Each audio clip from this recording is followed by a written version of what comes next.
निर्वाचन आयोगले आफ्नो काम धमाधम अगाडि बढाएको छ। राजनीतिक दलहरूले महत्त्वपूर्ण प्राय सबै राजनीतिक दलहरूले निर्वाचन आयोगमा दर्ता भइसकेका छन्। तपाईले अघि कुरा उठाउनु भएको राजनीतिक दलले पनि निर्वाचन आयोगमा आज मात्रै दल दर्ता र नवीकरण अगाडि बढाइसकेको छ। अरू राजनीतिक दलले पनि दल दर्ता अगाडि बढाइसकेका छन्।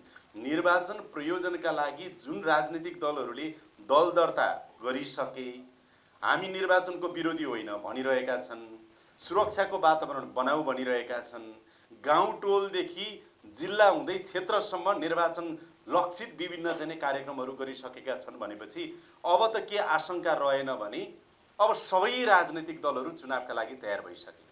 जुन राजनीतिक दलहरूले चुनावमा आउँदैनौँ कि भन्ने जस्तो आशंका हामीलाई लागेको थियो, त्यो पनि आजको दिनबाट उहाँहरूले निर्वाचन आयोगमा राजनीतिक दल दर्ता नवीकरण गरिसक्नु भए पछाडि अब निर्वाचनको माहौल चाहिँ राजनीतिक दलको तर्फबाट बनिसक्यो।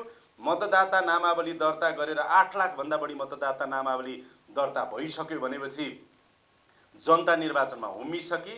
सुरक्षा निकाय पुरा तम तयारी, सुरक्षा योजना तयार भइसकेका छ। यहाँहरूलाई जानकारी गरौँ, निर्वाचनको प्रयोजनका लागि सुरक्षा योजना तयार गरेर सुरक्षा निकायले तत्त निकायमा चाहिँ नि त्यो योजना चाहिँ पठाइसकेको छ र कार्यान्वयन हुने अवस्था छ। अब त हामी चुनावको एक हिसाबले माहौल थप अगाडि बढाउनतिर अब यहाँहरूको पनि भूमिका रहन्छ र अब चुनावको चाहिँ नि वातावरण झन प्रगाढ र चाहिँ थप स्पष्ट बन्दै गइसकेको कुरा म तपाईँलाई निवेदन गर्छु।